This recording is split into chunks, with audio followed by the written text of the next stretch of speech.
आम्ही बाहेर का पडलो, कारण का युतीमध्ये काँग्रेस हा कुठेही नाही. युती ही अजितदादा, राष्ट्रवादी आणि शिवसेना भाजपाची असते.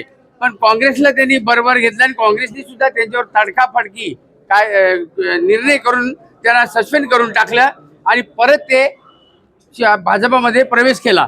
म्हणून त्या भाजपमध्ये प्रवेश केल्यामुळे आम्ही त्या ठिकाणी राहिलो नाही आणि बाजूला झालो आणि शिवसेना महायुतीमध्ये आम्ही शिंदे साहेबांचे सामील झालो. बघा, असं आहे का, आपल्याला अंबरनाथ शहराचा विकास करायचा असेल तर कुठल्याही प्रकारचा भेदभाव कुठल्याही पक्षाने न ठेवता आपण एक मताने एक दिलाने जर काम केला तर ते शहरासाठी खूप चांगलं राहील. आता त्या ठिकाणी आमच्या 4 नगरसेवक बाहेर पडल्यामुळे त्यांचा मोठा नुकसान झालेलं आहे.